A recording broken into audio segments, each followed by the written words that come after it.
Today on Think Like a Leader, I want to talk about vision. I believe all leaders are vision casters, and I believe all people, every human, is divinely designed to pursue a vision that's greater than personal peace or social media popularity or creature comfort. If this is true, the vision nature of people, then why do so many good-hearted Christians fall prey to unfettered consumerism, unhinged conspiracy theories, and politically correct meta-narratives? Perhaps it's because consumerism, conspiracy theories, and politically correct meta-narratives offer a vision that captures the mind, that moves the affections, and demands some level, sometimes of sacrificial action. As a young man, the vision of global evangelization through church planting and campus ministry captured my mind. It moved my emotions. It demanded my sacrificial action to the point that I left my financial security, my home, my family, my friends, my nation. The vision demanded action. The vision was bigger, more compelling, more important than comfort, security, or popularity. The whole world has experienced a year of fear and uncertainty and insecurity, loss, boredom. How should pastors, campus missionaries, and spiritual leaders lead in light of the dark months we've endured? I submit to you that now is the time to lead with vision, big vision, kingdom vision.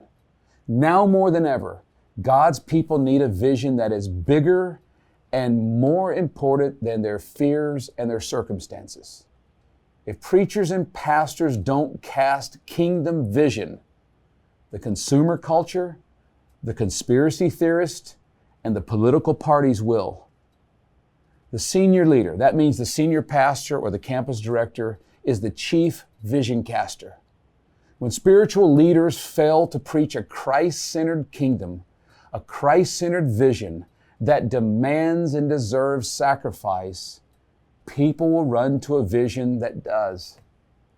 Notice I said vision caster, not vision crafter. Founders are typically vision crafters. All the leaders who come after the founding generation inherit a vision that has already been crafted. The new leader's job is to steward and run with the vision, not to craft a new one. What is a vision? And what is vision casting? To answer those questions, I want us to look at a story in the Old Testament. In the years leading up to the Babylonian captivity, it was a dark time in Jerusalem. The righteous revival of King Josiah was not that long ago, but the culture had changed so fast and had drifted so far from God that it seemed like 1,000 years ago since young King Josiah had rediscovered the book of the law. Unfortunately, King Jehoiakim inherited none of his father's godly passions. He and his administration officials specialized in sexual immorality, religious idolatry, and social injustice. In those days, God seemed distant and deaf. As he often does in dark times, God spoke to and through his prophets. In Jeremiah 22, the prophet directly rebuked King Jehoiakim for his dishonest gain, for shedding innocent blood, and for practicing oppression and violence. Jeremiah's cultural commentary and rebuke of his government leaders sounds like today. May God raise up modern prophets in our midst to address the dishonest gain, the shedding of innocent blood, and the oppression that is the normal practice of government leaders all over the world. While the prophet Jeremiah spoke and wrote directly to the wicked King Jehoiakim, the prophet Habakkuk addressed the exact same situation, but he wrote his complaint directly to God. The first two chapters of Habakkuk record two prophetic complaints to God about the rampant injustice in his culture. And I think those two complaints are just as common today. Complaint number one is recorded in Habakkuk chapter 1, verses 1 through 4. The oracle that Habakkuk the prophet saw O Lord, how long shall I cry for help, and you not hear, or cry violence, and you not save? Why do you make me see iniquity? Why do you look idly at wrong? Destruction and violence are before me. Strife and contention arise.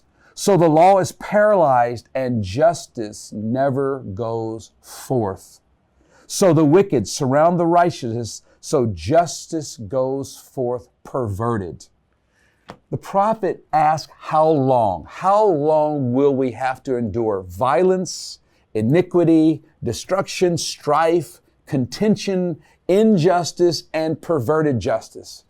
Sounds like today all over the world. The prophet's second complaint is found in chapter 1, verse 13. You who are of purer eyes than to see evil and cannot look at wrong, why do you idly look at traitors and remain silent when the wicked swallow up the man more righteous than he? The first question was how long? The second question is why? God, why? You're righteous. Why do you tolerate this? How long will we endure this? God, why are you allowing this?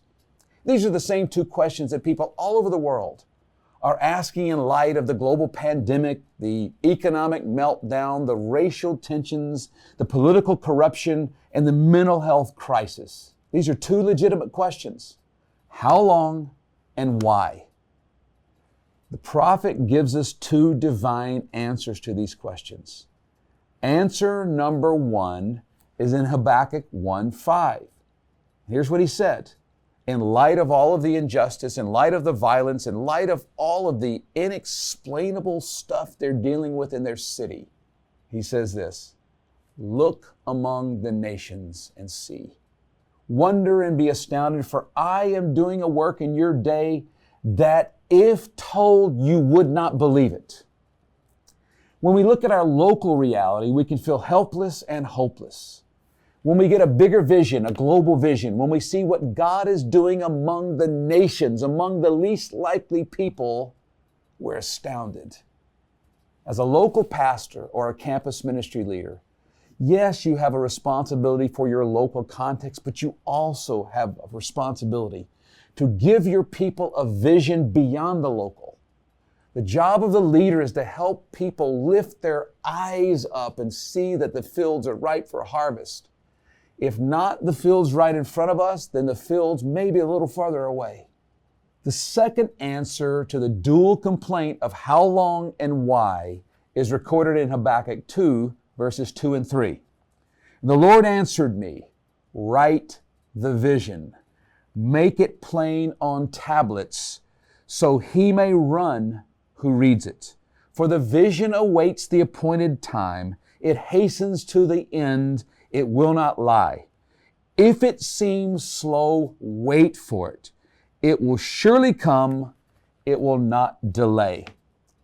God's answer to his leader during difficult times was first to look among the nations, not just the local, but the nations. And secondly, to write the vision and make it plain. In other words, be a vision caster. Be a visionary leader. Here's what every leader can learn from what God told Habakkuk about vision casting. First, the vision must be written. Otherwise, it'll be forgotten instantly and edited frequently. Second, the vision must be plain. We've all seen vision statements that are convoluted and confusing, and after reading and rereading, we still have no idea what they mean. Third, those who hear the vision are supposed to run with it. That means they're expected to own it, to live it, to pray it, to sacrifice for it. That means they're empowered to preach it, to post it, to podcast it, propagate it in any way they can. Finally, and this one is difficult for visionary leaders, but God exhorted his prophet Habakkuk to be patient. When the vision seems slow, and to visionaries it always seems slow, God said, wait for it.